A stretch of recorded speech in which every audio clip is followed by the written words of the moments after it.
Et je me posais la question de la psychothérapie et du coaching, des différences et des similarités. Enfin, en quoi c'est différent du coaching et de la psychothérapie? Alors la question peut être vaste. C'est-à-dire qu'une des premières façons d'aborder, c'est j'entends pas mal de thérapeutes dire que le coaching et la thérapie apportent les mêmes choses.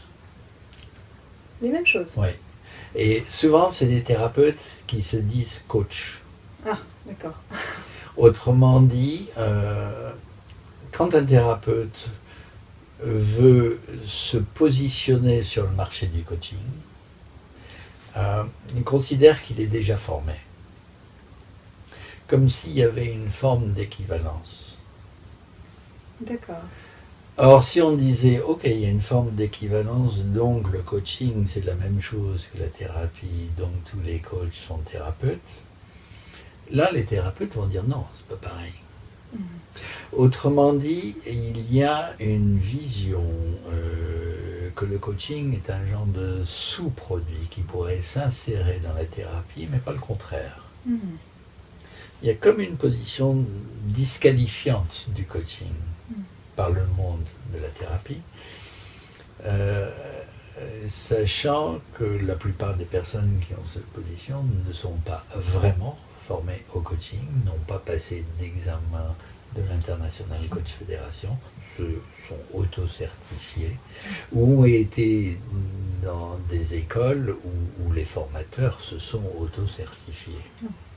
Alors, la question, quelle est la différence entre le coaching et la thérapie, pourrait être répondue en disant ça dépend de ce que le client apporte. Oui. Ah. Je trouve que c'est une erreur.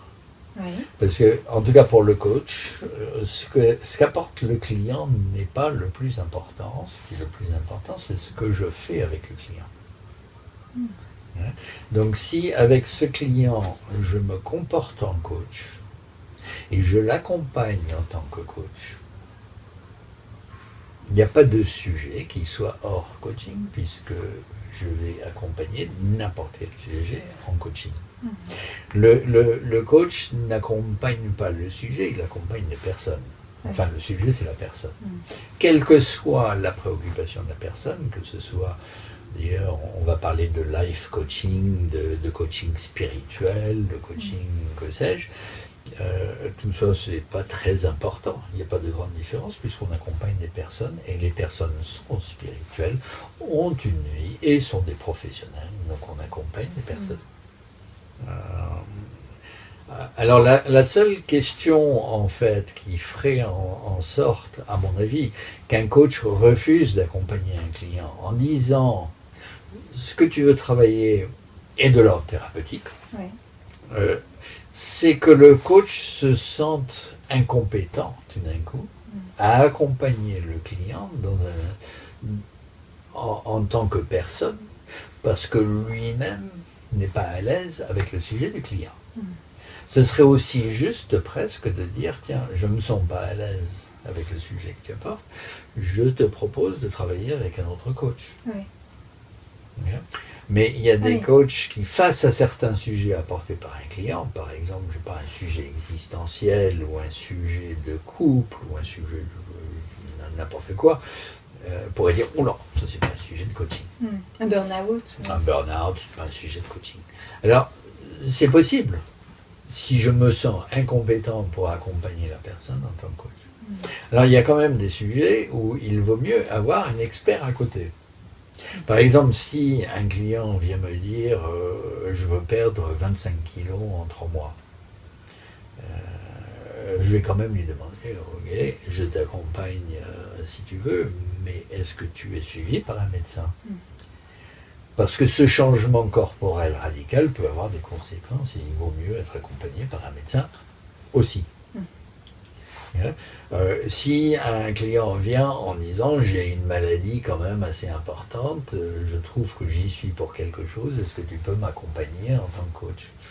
Je vais dire certes, mais à condition que tu sois aussi accompagné par un médecin. Parce que dans psychosomatique, il y a quand même somatique, c'est pas tout psycho. Hein, on pourrait dire somatopsychique. Et il vaut mieux avoir, au niveau déontologique, éthique, que le client soit accompagné par l'expert dans le domaine concerné, et je peux l'accompagner en tant que coach. Et pour moi, un thérapeute est un expert dans un domaine concerné. Autrement dit, un thérapeute va avoir une certaine approche en regardant le client d'une certaine façon. En tant que coach, je vais accompagner le client d'une autre façon. Directement, centré solution, avenir, etc. etc. C'est toute une autre approche. Alors j'entends beaucoup de thérapeutes dire, mais on fait ça aussi. Ben, nous, on ne fait pas de la thérapie aussi. Les coachs ne font pas de la thérapie aussi. Ils emmènent directement le client vers les solutions. Ça peut durer 1 ou 2 sessions, ou 3 ou 4. Ça peut être très très rapide. Parce qu'on ne fait pas de la thérapie aussi. C'est très différent. C'est pour ça que le coaching est différent. Merci Alain.